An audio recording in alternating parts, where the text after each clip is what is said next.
ইবাদত তো আদায় করবেই,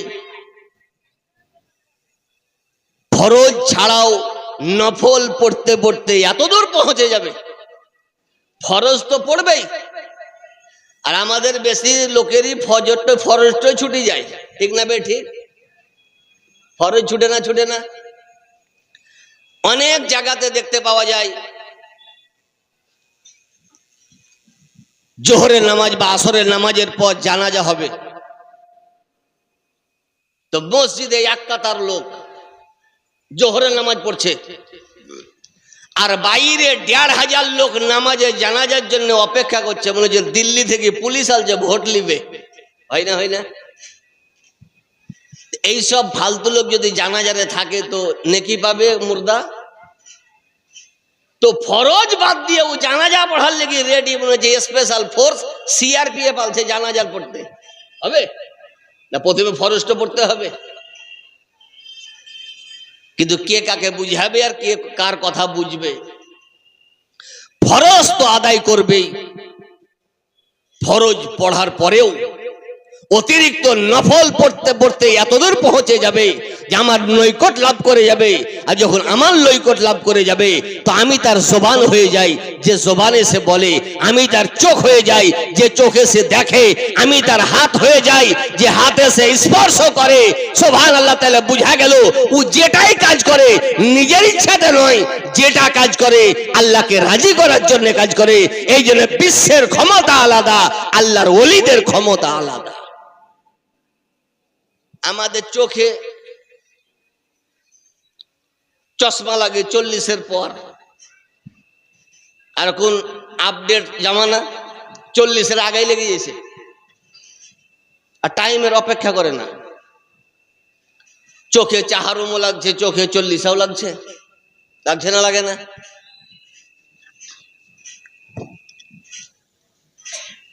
আজ আমাদের ইন্ডিয়াতে এক ভিআইপি ক্যাটাগরির লোক আছে, ওরা পীর মানে না, আছে না নাই? ওরা আবার নিজেকে ভিআইপি মুসলমান বলছে, মানে এমপির কোটার মুসলমান, ওরা পীর মানে না। একবার নেপাল টেনে দেখা যে ভাই কোথায় যাচ্ছ, ও তো আমাকে চিনছে, নেপাল যাব কেন? এত চোখে 40 সালে গেছে, তাই চেক আপ করাইতে যাই রে। মরার 40-এ হারাম, চোখের 40-এ জায়েজ কে করলে? 40-এ হারাম হলে চোখেরও হারাম হবে, 40-এ হারাম হলে মরারও হারাম হবে। না, চোখের ছাঁদি বলছে, ছাঁদি বল, 40 এখানে বলছে। পীর মানে না, ভিআইপি ক্যাটাগরি, ওরা বলে পীর মানতে হবে না। আর হাদিস ও কোরআনে সব ভরা আছে, বুঝার লোক নাই। তো বিশ্বের পাওয়ার আলাদা, আল্লাহর ওলিদের পাওয়ার ও ক্ষমতা আলাদা। আমাদের 40 হলে চোখে চশমা লাগে, কিন্তু আল্লাহর ওলিরা আপনার বাহির ও ভিতর সমানভাবে দেখবে। বিখ্যাত আল্লাহর ওলি হযরত বায়েজিদ বুস্তামি রাদিয়াল্লাহু আনহু, উনি বুস্তাম শহরে বসে আছেন। একটা ব্রাহ্মণের ছেলে, পয়তাধারী, নবী পাকের এক টুকরা হাদিস পেয়েছে। হাদিসটা নিয়ে সে ছটপট করছে যে কোথায় গিয়ে উদ্ধার হবে, কোথায় গেলে আর তর্জমা পাবো, কোথায় গেলে মানে মতলব বুঝাইতে পারবে। কি হাদিস? ইত্তাকু ফিরাসাতাল মুমিন ফাইন্নাহু ইয়ানজুরু বিনূরিল্লাহ। নবী বলেন যে আল্লাহর ওলিদের দূরদর্শিতা থেকে বেঁচে থাকো, কারণ তোমরা চামড়ার চোখে দেখো, আল্লাহর ওলিরা খোদার নূরে দেখে। হাদিস তো পেয়েছে, কিন্তু দাড়ি রেখেছে, জুব্বা পরেছে, পাগড়িও পরিয়ে নিয়েছে, আর ভিতরে পয়তা বেঁধেছে।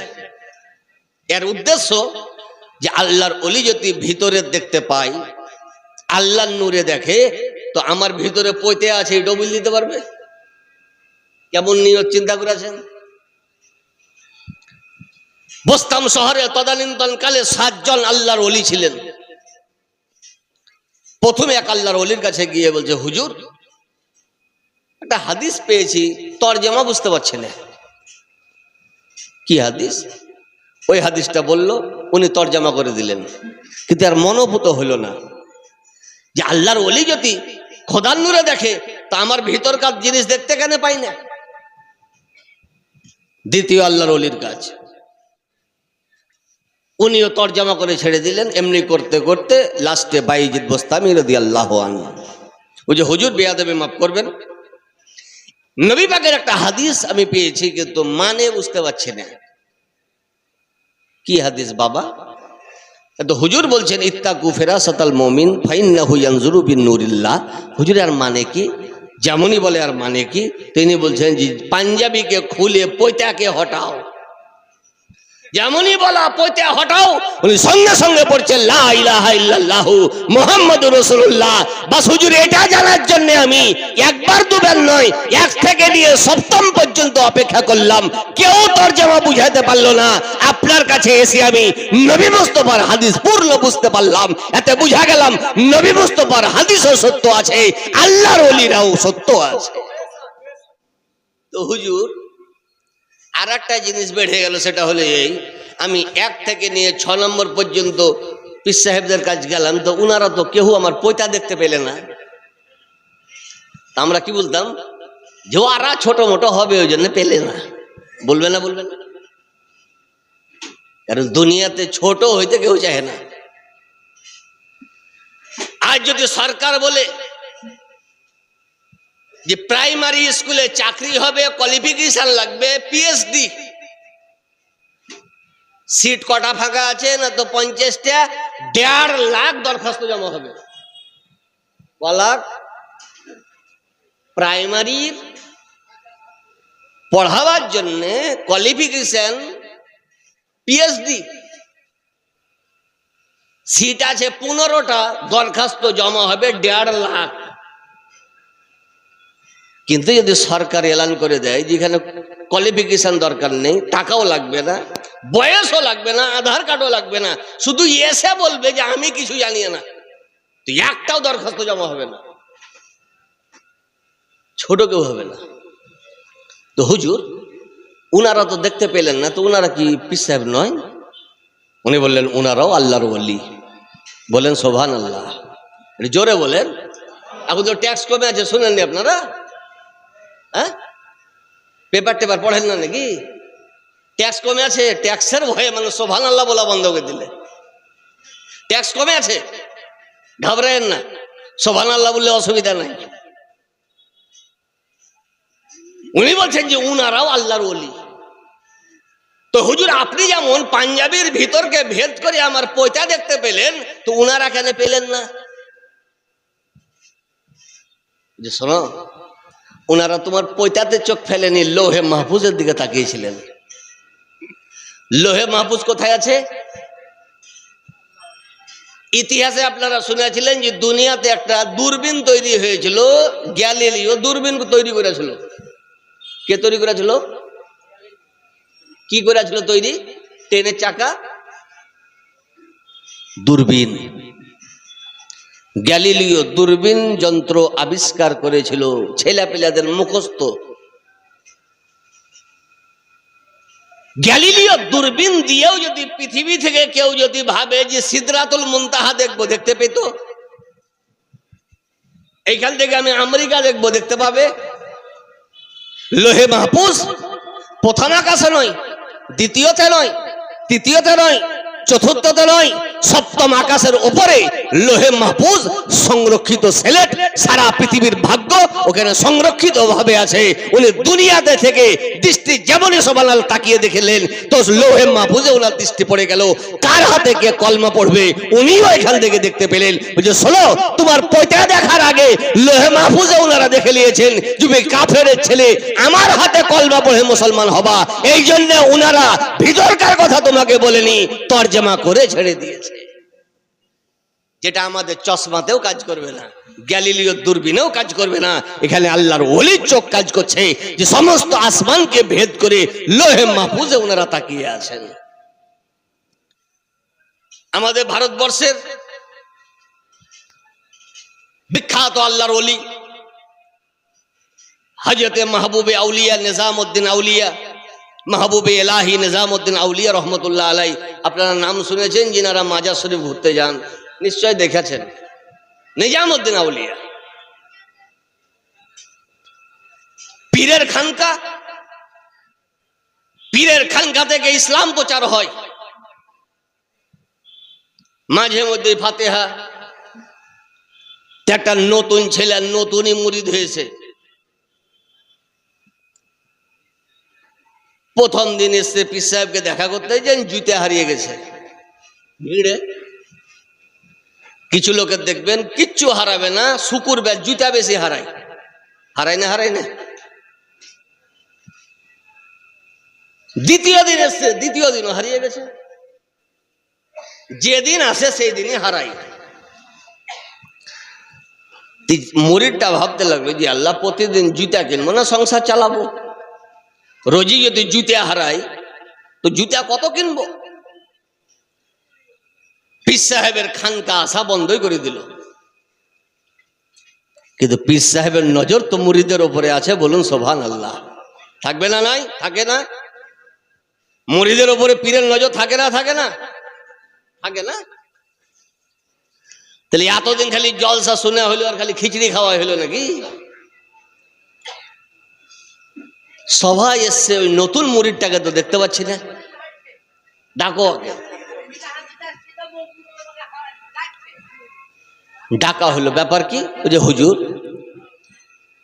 প্রতিদিন আসছি জুতে হারিয়ে যাচ্ছে, প্রতিদিন আসছি জুতে হারিয়ে যাচ্ছে, তো জুতা কিনবো না, সংসার চালাবো। মানে বলছে শোনো, আগামীকাল আসবা, যেখানে জুতা রাখার ওখানে রাখবা, আর বলবা যে আমি হালাল করে দিলাম, আমি বৈধ করে দিলাম, আমি জায়েজ করে দিলাম। ছেলের মন বৃন্দাবন, যে দোয়া নাই, তাবিজ নাই, পানি পড়া নাই, কোন পুলিশ নাই, সেবিক পুলিশ নাই, জায়েজ করে দিলাম বলছে। আর মানে কি বুঝতে পারলাম না। যেখানকার জুতা ওখানে রেখেছে। খানকা আসার পর, খানকা সমাপ্তর পরে বাড়ির দিকে যখন রওনা হচ্ছে, দেখছে যেখানে জুতা রেখেছিলাম ওইখানে জুতা রাখা আছে। সঙ্গে সঙ্গে দৌড়ে পীর সাহেবের কাছে এসে বলছে, হুজুর বেয়াদবি মাফ করবেন, কয়েকদিন আপনার দরবারে আমি হাজিরি দিলাম, জুতা হারিয়ে গেল। আজ না আপনি পানি পড়া দিলেন, না দোয়া দিলেন, না সিকিউরিটি দিলেন, না বডিগার্ড দিলেন, কিছুই দিলেন না, তথাপিও আমার জুতা হারালো না, কারণটা কি? উনি বলছে শোনো, আমি লোহে মাহফুজে তাকিয়ে দেখলাম, তোমার যে জুতা চুরি করে এই ডবল চোর নয়, একটা চোরে জুতা চুরি করে। কটা চোরে? একটা চোরে। আর আমি এটাও দেখলাম যে আল্লাহ তাআলা ওর ভাগ্যে লিখেছে যে এই লোকটা যতদিন বাঁচবে হালাল খাবার খাবে না, যতদিন বাঁচবে হারাম খাবার খাবে। আর তুমি যখন জুতাকে হালাল বলে দিয়েছো, তো হালাল ওর ভাগ্যে নাই, এই জন্য তোমার জুতাতে হাত দেয়নি। বলার উদ্দেশ্য হলো এটা যে সুবহানাল্লাহ, আছে দুনিয়ার মাটিতে, আছে দিল্লির মাটিতে, চোখ পৌঁছে গেছে লোহে মাহফুজে। এই জন্য আল্লাহ তাআলা বলেন, হে নবী, সারা পৃথিবীতে বলে দাও যে আমার নৈকট্য যখন লাভ করে তো আমি তার চোখ হয়ে যাই, যে চোখে সে দেখে। সাধারণ যেটা দেখতে পাই না, আমার আল্লাহর ওলি সেটা দেখতে পায়, আমার ওলি সেটা দেখতে পায়। তো যদি ইনাদের এই ক্ষমতা হয়, তো যিনি হেড, যিনি সর্দার, যিনি সমস্ত পীরের সুবহানাল্লাহ সর্দার হুজুর গৌসে আজম রাদিয়াল্লাহু আন, উনার পাওয়ার ও ক্ষমতা কত হবে একবার নিজে নিজে চিন্তা করুন। গৌসে আজম, উনার কারামত ক্ষমতা আমরা কি বলবো আর আপনারা কি শুনবেন, মাথাতে লোড নিতে পারবে না। কালাই ইদুল জাওয়াহির নামক কিতাবে, পিওর আরবি কিতাব, উনার ব্যাপারে লেখা আছে, উনার জামানাতে অসুখ এসেছিল, মহামারী অসুখ। আমাদের ইন্ডিয়াতে কিছুদিন আগে এসেছিল করোনা ভাইরাস, এসেছিল না আসেনি? করোনা ভাইরাস যখন আসে তো আপনারা ছিলেন না দুনিয়াতে? আপনারা করোনার আগে এসেন না পরে এসেছেন দুনিয়াতে? করোনার আগে এসেছেন? তো এমনও তো হতে পারে যে করোনা এসছে বলে আমরা আসেনি, পরে এলাম। তাহলে করোনার আগে এসছেন আপনারা, তো করোনা দেখলেন না, দেখেননি? করোনা জানের জ্বালায় মানুষ নামাজ ছেড়ে দিলে বাঁচতে হবে। এদিকে পুলিশের চাপ আর এদিকে সুবহানাল্লাহ মরার চাপ। নামাজ, জুম্মা বন্ধ, তারাবি বন্ধ, মুখে এমন ভাবে মাস্ক পরে আছে মনে হয়েছে যে আর উপরে পর্দা ফরজ। তাহলে মৌত থেকে বাঁচার লেগে কেউ চারটা মাস্ক পকেটে ভরে দিয়ে আছে যে একটা পুরাতন হবে তো আর একটা পরবো। ছিল না? ছিল না? তারপরে হাসপাতালে যে অক্সিজেন আছে তো সিলিন্ডার নেই, সিলিন্ডার আছে তো ডাক্তার নেই, ডাক্তার আছে তো নার্স নেই, নার্স আছে তো সিট নেই। ডাক্তার খুঁজতে খুঁজতে অনেক রোগী রাস্তাতেই মারা গেল। গেছিল না? যায়নি? অক্সিজেনের অভাবে, ট্রিটমেন্ট না হওয়ার কারণে। কিন্তু গৌসে আজমের জামানাতে তাউন এসেছিল, মহামারী অসুখ, লোক মরছে। সবাই বলে যে এক কাজ করো, জান যদি বাঁচাবা তো বড় পীর সাহেবের দরবারে চলো। কোথায় যাও? পীরের দরবারে চলো, কিছু তো উদ্ধার হবে, কিছু দোয়া তাবিজ পানি পড়া দিবে, ইনশাআল্লাহ কিছু উদ্ধার হবে। গৌসে আজমের কাছে এলেন, লোক ভাবছে যে হয়তো পানি পড়া দিবে, দোয়া দরুদ দিবে। উনি বললেন যে ব্যাপার কি? যে হুজুর আপনি তো সবই জানতে পাচ্ছেন, মহামারী অসুখ পুরো এলাকাকে গ্রাস করে নিয়েছে, মানুষ আর বাঁচবে না, হঠাৎ হঠাৎ ইন্তেকাল করবে। তো হুজুর কোনো উপায় যদি থাকে তো বলুন। উনি বললেন যে শোনো, আমার এন্দারার পানি পান করো। কি পান করো? আমার এন্দারার পানি পান করো। এন্দারার পানি যে খায় আরোগ্য লাভ করে। এন্দারার পানি তো শুকিয়ে গেল। লোক বলছে যে হুজুর পানি শুকিয়ে গেছে, লোক এখনো শুকায়নি, লোক অনেক আছে, হুজুর উপায় কি? উনি বললেন এদারার পানি শুকিয়ে গেছে তো কি হলো, আমার মাদ্রাসার ফিল্টার ঘাস তো শুকিয়ে যায়নি, ঘাস খেতে লাগো, যারাই ঘাস খায় সুবহানাল্লাহ আরোগ্য লাভ হতে থাকে। এই ছিল সুবহানাল্লাহ গৌসে আজমের কারামত, যেটা ভ্যাকসিনে পারেনি গৌসে আজমের মাদ্রাসার ঘাসে করে দেখিয়ে দিয়েছে। তো যদি উনার মাদ্রাসার ঘাসের এই পাওয়ার হয় তো গৌসে আজমের পাওয়ার কত একবার নিজে নিজে চিন্তা করো। কিন্তু কে কাকে বলবে আর কে কাকে চিনবে? গৌসে আজম রাদিয়াল্লাহু আনহু উনি তো বিশাল ব্যাপার। উনি বলেছিলেন যে কোন মানুষ আমার মাদ্রাসায় যদি প্রবেশ করে ওকে ভর্তি হতে হবে না, ওকে পড়তে হবে না, মৌলবি কোর্স করতে হবে না, আলেম হতে হবে না, শুধু আমার মাদ্রাসায় যদি একবার পা রেখে দেয় তো কাল কিয়ামতের দিনে ওর কবরের আযাব হালকা হয়ে যাবে। বলেন সুবহানাল্লাহ। এবার তো বলেন, এবার জোরে বলেন। তাও জানলাম যে হ্যাঁ বলিয়াছেন একবার। এলাকাতে যেন বলবে যে একবার সুবহানাল্লাহ বলিয়াছিল, আর চুপচাপ থাকলে কি বলবো? মাদ্রাসায় যদি পদর্পণ করার কারণে আযাব হালকা হয়ে যায় তো যার উপরে গৌসে আজমের দৃষ্টি পড়ে যাবে ওর অবস্থা কি হবে একবার নিজে নিজে চিন্তা করুন। গৌসে আজম বড় পীর আব্দুল কাদের জিলানী রাদিয়াল্লাহু আনহু জোহরের নামাজের পর মসজিদে বসে আছেন। হঠাৎ উনি নবী মুস্তাফাকে দেখছেন। নবী বলছেন যে বেটা বক্তব্য কেন দাও না? আজ আমাদের পশ্চিমবঙ্গের সব থেকে সুবিধা যেটা সেটা হলো বক্তব্য দেওয়া। এই লেলচা শাক থেকে সস্তা, ঠিক না বে ঠিক? লেলচা শাক বুঝেন তো? কে দেঁতে আছে কে দাঁতে নেই খোঁজ খবর নেওয়ার কোনো প্রয়োজন নাই, জুব্বা থাকলেই বক্তা। পেটে কিছু থাকছে না থাক, গায়ে জুব্বা থাকলেই বক্তা। আছে না নাই? তো যার পেটে নাই ওপরে আছে ও শরীয়ত কি বাঁচাবে? আপনাদের দিকে কোরবানি প্রতি বছর ওয়াজিব না মাসে ওয়াজিব? প্রতি মাসে কোরবানি দেন আপনারা? বছরে একবার?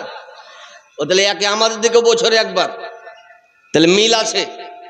তো বছরে একবার একটা কোরবানি দেয়, একটা জানোয়ার কিনে একবার, আর ফতুয়া জিজ্ঞাসা করে 1000 বার। কবার জিজ্ঞাসা করে? 1000 বার। হাসির কথা নয়, সত্য কথা বলছি। জানোয়ার কিনলো একবার, ফতুয়া জিজ্ঞাসা করছে 1000 বার। হুজুর কান কাটা, কোরবানি হবে না? হবে না। হুজুর দাঁতে নি, কোরবানি হবে না? হবে না। তো ফতুয়া জিজ্ঞাসা করবো না, যেটা দেতে আছে ওইটাই কিন। ফতুয়া জিজ্ঞাসা। আচ্ছা বলুন, এমন একটা জানোয়ার কিনলো যেটা কোরবানির যোগ্য নয়, তো কোরবানি যদি বাদ যায় তো 1 বছরই না বাদ যাবে? না 1 বছর কোরবানি ভুল হলে চিরকাল ভুল হবে? কোরবানি কি অঙ্কের সূত্র যে একটা ভুল হলো তো পুরা ভুল? যেটা ভুল হবে ওইটা ভুল। কাউরি যদি জোহরের নামাজে ভুল হয় তো কি যত নামাজ পড়বে জীবনে সবে ভুল হবে? ওইটা ভুল হবে। তো কোরবানি 1 বছর বাদ গেল, চিরকাল তো বাদ যাবে না। তো একটা কোরবানির জন্য ও 1500 মশলা জিজ্ঞাসা করছে, 1500 ফতুয়া জিজ্ঞাসা করছে।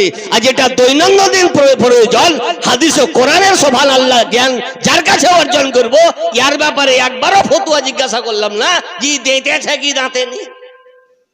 তাহলে আমরা কত চালাক! কারণ আমরা জলসা জুলুসটাকে ফজকামো ভেবে নিয়েছি, ঠিক না বে ঠিক? কি ভেবেছি? ফজকামো, যে বক্তা আসবে, বক্তা বকবে, আমরাও খানিক রাত জাগবো, খিচড়ির ব্যবস্থা তো থাকবে, খাবার দাবার খেন পালাবো না। এখনো টাইম আছে, এখনো টাইম আছে। একটু সংশোধন করার চেষ্টা করতে হবে আর নিজেকে সংশোধন হতে হবে। জলসা জুলুস ফাজলামুর কাজ নয়। গৌসে আজমের মতন বিদ্যান, জ্ঞানের সমুদ্র, ইলমের পাহাড়, নবী মুস্তাফা বলেন যে বেটা তুমি বক্তব্য কেন দিচ্ছ না বগদাদে? তুই যে হুজুর, বগদাদে বড় বড় আলেম ওলামা আছে, বড় বড় মুক্তিদের সামনে আমি মুখ খুলবো কিভাবে? আমি তো আজমি, আমার তো ওরা ভুল ধরবে। নবী সাল্লাল্লাহু আলাইহি ওয়াসাল্লাম নিজের পবিত্র থুথু মুবারক 7 বার হুজুর গৌসে আজমের মুখে দিয়ে দিলেন। বলুন সুবহানাল্লাহ। কবার দিলেন নবী? 11 বার, 7 বার। তৎক্ষণাৎ সঙ্গে সঙ্গে শেরে খোদা, মুশকিল কুশা, আলী মুর্তজা কররামাল্লাহু ওয়াজহুল করিম, উনি না থামতে পেরে উনিও নিজের পবিত্র থুথু মুবারক হুজুর বড় পীর আব্দুল কাদের জিলানীকে 6 বার দিলেন। নবী দিলেন কবার? আর ইনি 6 বার। তো বড় পীর সাহেব বলছে যে হুজুর নবী পাক দিলেন 7 বার থুতু মুবারক, আপনি 6 বার কেন দিলেন হুজুর? উনি বলছেন শোনো, আদাবাল্লিন নবী সাল্লাল্লাহু আলাইহি ওয়াসাল্লাম, আমি নবী মুস্তাফার সম্মানার্থে, নবীর সম্মানার্থে। কারণ নবী দিয়েছেন 7 বার, আমিও যদি 7 বার দিয়ে দিতাম তো কাল নবী মুস্তাফার সুবহানাল্লাহ বল্টনের বিরুদ্ধাচরণ করা হতো, খোদার কোর্টে আমাকে জবাব দিতে হতো। আমি জবাব দিতে পারবো না, এই জন্য আমি আদবের কারণে, সম্মানের কারণে, নবী মুস্তাফার সম্মান রাখার কারণে নবী দিয়েছেন 7 বার, তো আমি দিলাম 6 বার। তো যিনি নবী মুস্তাফার থুথুরে আদব করে, উনি নবী মুস্তাফার কত আদব করেছেন একবার চিন্তা করুন। আর আজ ভিআইপি ক্যাটাগরির মুসলমান হচ্ছে, কুরকুরির প্যাকেটের মতন জামাত তৈরি হয়েছে, আর আখের রসের মতন সুবহানাল্লাহ তৈরি হয়েছে। লোকের ভুল ধরে না, নবীর ভুল ধরছে, ঠিক না বে ঠিক? আচ্ছা নবীর তো ভুলই নাই, ধরবি কি? একজন নবী তারাবি পড়াইতে আসছে যে নবীর ভুল ধরবি? যে নবী খোদার কাছে পড়লো এহেন নবীর ভুল হবে? হ্যাঁ হবে?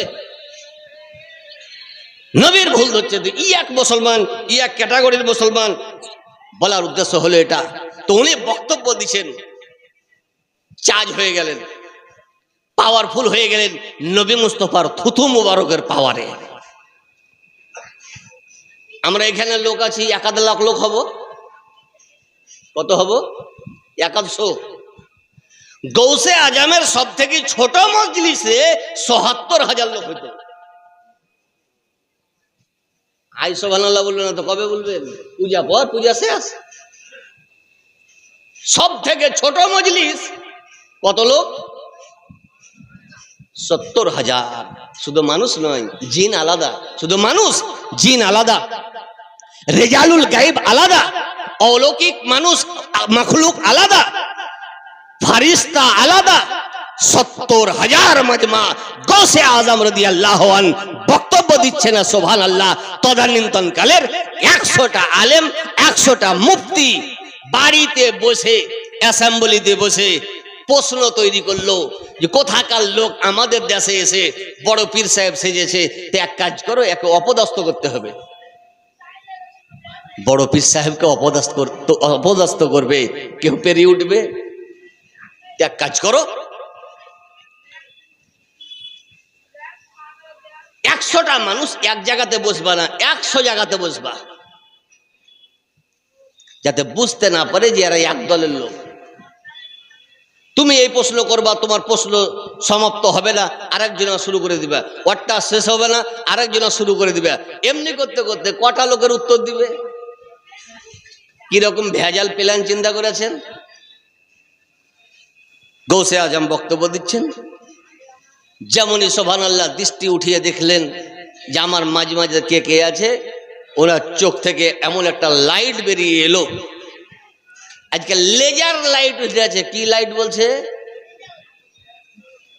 Laser light. জাহাজ ভেঙে দিয়েছে তাই বলছে। ফাইটার জাহাজ পারমাণবিক অস্ত্র ঘেরার ক্ষমতা রাখছে, লেজার লাইট। তো মানুষের বানা লেজারে যদি এই পাওয়ার হয়, তো খোদার বানা গৌসে আজমে কি পাওয়ার ছিল চিন্তা করুন। যেমনই চোখ তুলে দেখা, ১০০টা লোককে যেমনই লাইট লাগা, সঙ্গে সঙ্গে সমস্ত জ্ঞান ভ্যানিশ হয়ে গেল। যা সব ডিলেট, সব গড়াগড়ি দিতে দিতে গৌসে আজমের পদতলে এসে বলছে, হুজুর বেয়াদবি মাফ করেন, আমরা খারাপ নিয়তে এসেছিলাম হুজুর, আপনাকে অপদস্থ করার জন্য, আপনার বক্তব্য শোনার জন্য আসেনি। এই জন্য গৌসে আজমের দরবারে এলে বেয়াদবি ছলে এলে হবে না। হুজুর আমরা বেয়াদবি করার জন্য এসেছিলাম। গৌসে আজম বলছে, উঠ, তুই এই প্রশ্নটা করবো ভেবেছিলি, উত্তর হলো এটা। তুই এই প্রশ্ন করবো ভেবেছিলি, উত্তর হলো এটা। এমনি করতে করতে গৌসে আজম ১০০টা আলেমের প্রশ্ন বলে দিলেন, ১০০টা আলেমের উত্তরও বলে দিলেন। এই ছিল গৌসে আজম। যে কে কটা প্রশ্ন করবে উনি জানছেন, কার উত্তর কি হবে সুবহানাল্লাহ উনি জানছেন। গৌসে আজম রাদিয়াল্লাহু আনহু কেমন পাওয়ারফুল, কারামত সম্পন্ন, অলৌকিক সম্পন্ন সুবহানাল্লাহ পীর ছিলেন, যিনি বক্তব্য রাখছেন ৭০,০০০ মাজমা বক্তব্য চলছে। এখন যেভাবে আমার আওয়াজ শুনতে পাচ্ছেন আপনারা, মাইকটা যদি হটিয়ে দেওয়া হয় তো ঠিক মতন শুনতে পাবেন? পাবেন না। গৌসে আজমের ৭০,০০০ মাজমাতে প্রথম কাতারে যে দাঁড়িয়ে আছে ও যেভাবে আওয়াজ শুনতে পেত, মিডিলওয়ালা একই মতো পেত, লাস্টওয়ালা ওইভাবে শুনতে পেত। এই ছিল গৌসে আজমের কারামত, জবানের কারামত, ওনার বক্তব্যর কারামত। মাইক ছিল না, বক্স ছিল না, কোনো ব্যবস্থা ছিল না, টেকনোলজি ছিল না। প্রথমওয়ালা যেভাবে শুনছে, লাস্টওয়ালা ওইভাবেই শুনছে। ৭০,০০০ মাজমাতে একটা বণিক, একটা ব্যবসায়িক বড় পীর সাহেবের বক্তব্য শুনবো বলে নিয়ত করে এসেছে, মিডিলে বসেছে। ৭০,০০০ মাজমা যদি হয়, ব্রিগেড ময়দানে ৫০-এর বেশি লোক ধরবে না। ৭০,০০০ মাজমা মিডিলে বসেছে, আর ওকে বাথরুম লেগেছে, পেশাব পায়খানার চেষ্টা। তো ডান দিকে গেলেও আধ ঘন্টা, বাম দিকে গেলেও আধ ঘন্টা, যেদিকে যাবে আধ ঘন্টা লাগবে। ওকে লাগবে না? লাগবে না? যে আল্লাহ হইলো তো হইলো কি, লাস্টে যদি বসতাম তো খুব ভালো হইতো। ওই মনে আছে, কাউকে জিজ্ঞাসা করেনি, কাউকে বলেওনি। উনি মনে মনে ভাবছেন যে আল্লাহ হইল তো হইল কি।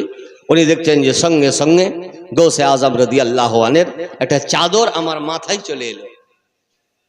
গৌসে আজমের চাদর মাথায় চলে এলো। যেমনই মাথায় আসা, উনি বলছেন যে আমি একটা নদীর ধারে পৌঁছে গেলাম। কোথায় পৌঁছলেন? নদীর ধারে। নদীর ধারে সুবহানাল্লাহ পরিষ্কার হয়ে ওযু করে দূরে কাতার নামাজ পড়ে, পকেটে ছিল কিছু বাড়ির চাবি, আমি একটা বাঁশের কমজিতে রেখে চলে এসেছি। চাদর হঠাৎ মাত্র দেখছি নদীর ধারে নয়, গৌসে আজমের দরবারে আমি বসে আছি। যে সবই তো ঠিক, হাতও ভিজে, ব্যাপার কি? স্বপ্ন দেখলাম নাকি? স্বপ্ন যদি আমি দেখি তো হাত ভিজা কেন? আমি তো ওযু করলাম।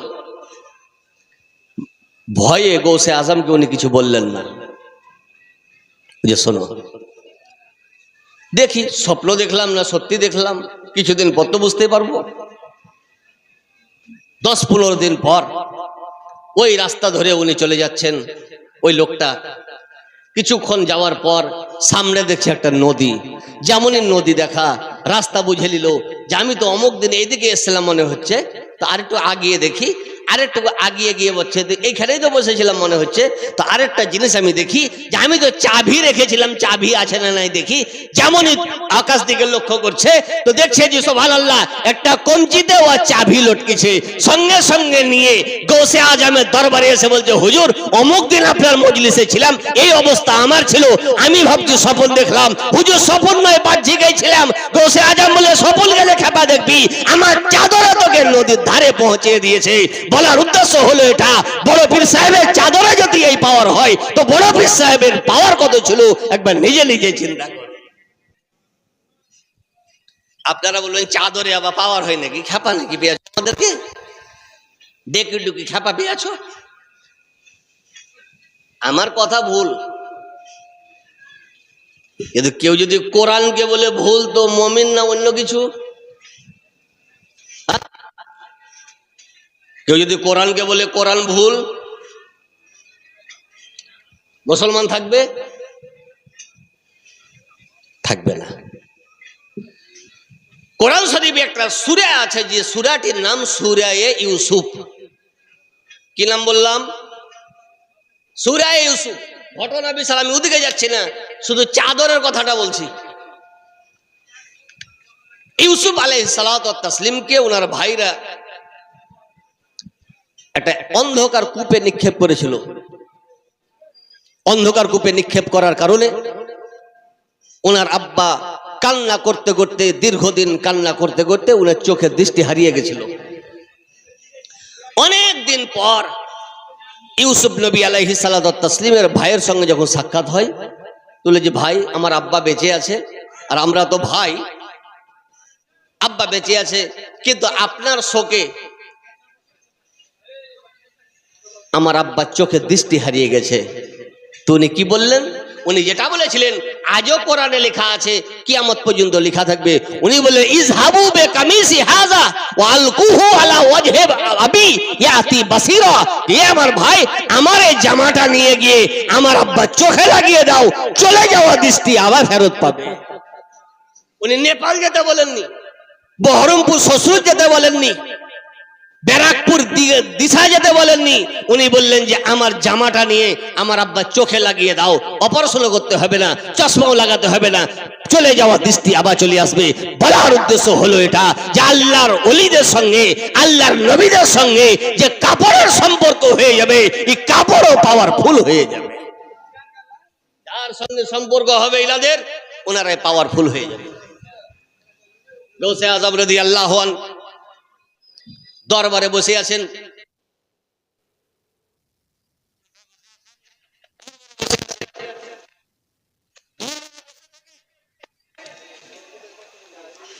তদানীন্তন কালের একজন পীর শেখ আহমদ জাম, যিনাকে জিন্দা ফিল বলা হতো। আপনারা এখানে অনেক দূর থেকে এসেছেন, কেউ 4 চাকাতে এসেছেন, কেউ 6 চাকাতে এসেছেন, কেউ 2 চাকাতে এসেছেন। আপনাদের মধ্যে কেউ কি বাঘের ওপরে চেপে এসছেন? আজ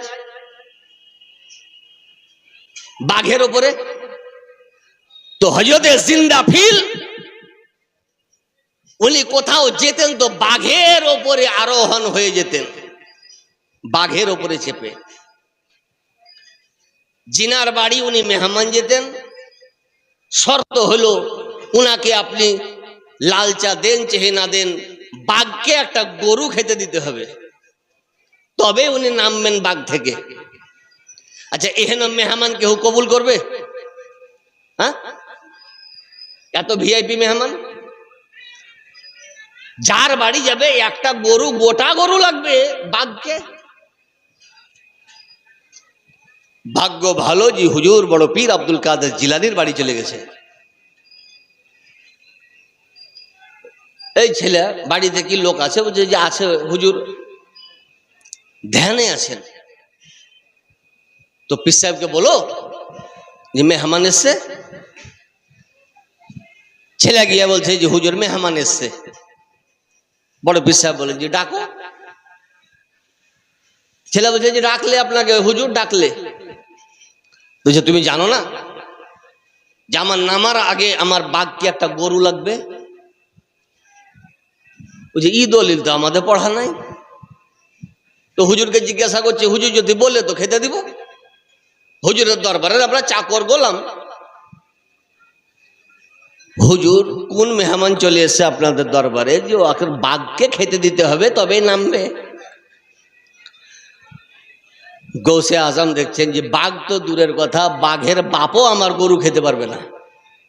বাঘ তো পারবেই না, আর বাপও পারবে না। তো যে আমার গোয়ালে সব থেকে তাজা যেটা গরু এটা নিয়ে যাও। আর ওনার দরবারে একটা পাতলা মাজা ভাঙা কুকুর। একবার সুন্দরবন গেছিলাম আমি, একটা ছেলে বলছে যে হুজুর এখানে কুকুর দেখতে পেলেন? কুকুর তো নজরে এলো না একটা। কি কুকুর থাকে না নাকি? বলছে কুকুর থাকে, কিন্তু এইখানে নাই। একটি কারণ হলো যেখানে বাঘ থাকবে 12 কিলোমিটারের মধ্যে কুকুর দেখতে পাওয়া যাবে না। একটা যদি বাঘ থাকে তো ক কিলোমিটারে কুকুর থাকবে না? হাজারদুয়ারিতে থাকবে না? 12 কিলোমিটার এরিয়াতে কুকুর থাকবে না। গৌসে আজম বলে সব থেকে দামি তর তাজা গরু নিয়ে যাও, খেতে দাও মেহমানের বাঘকে। আর মাজা ভাঙা কুকুরটা আস্তে আস্তে আস্তে আস্তে গরুর পিছন পিছন।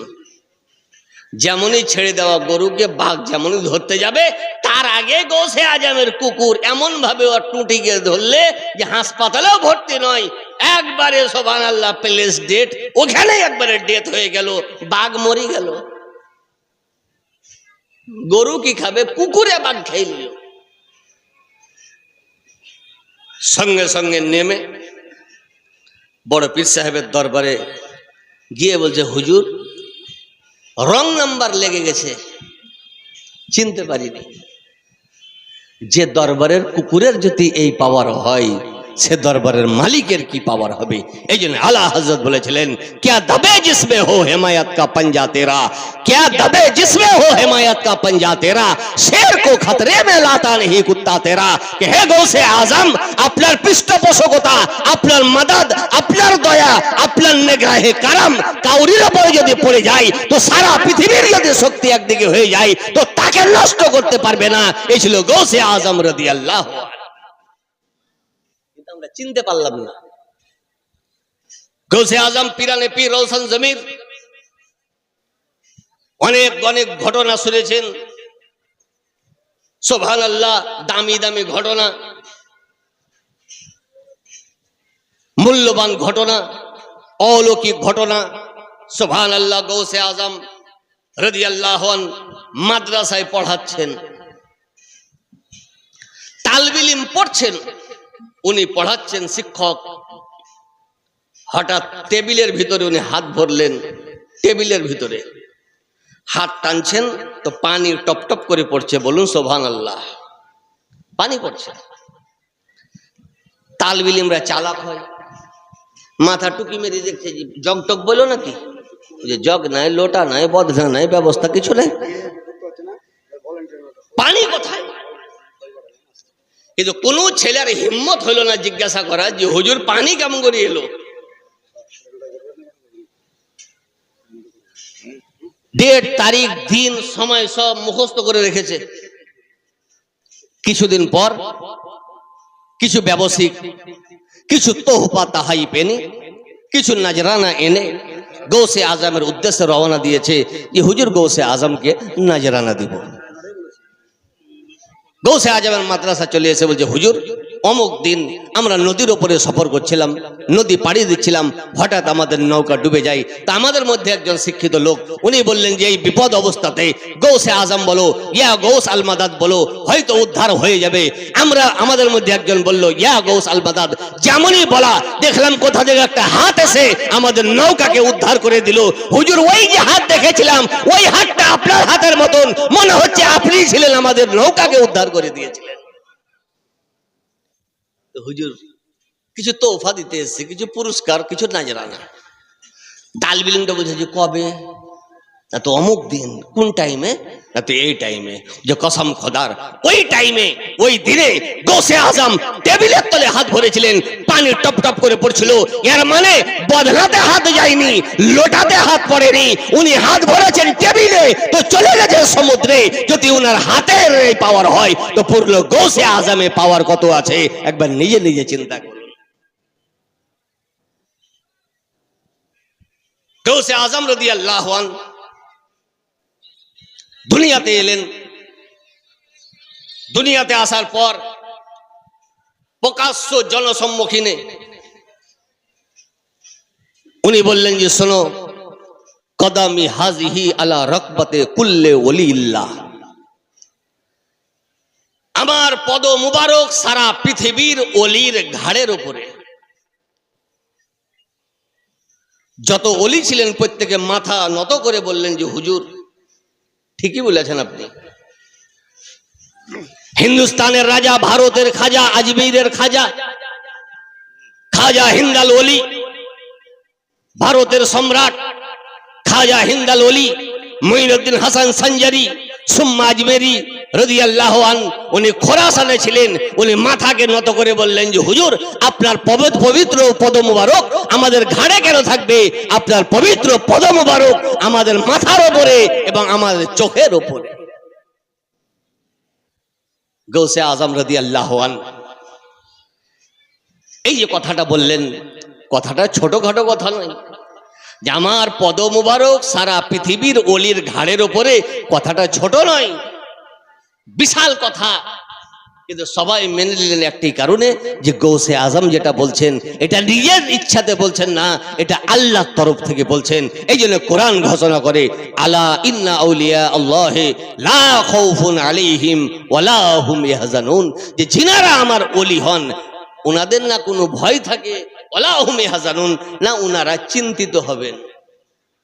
এবার ওলি কাকে বলে? এটা তো ওলির সুবহানাল্লাহ পাওয়ার হলো। ওলির সংজ্ঞা কি? ওলি কাকে বলে?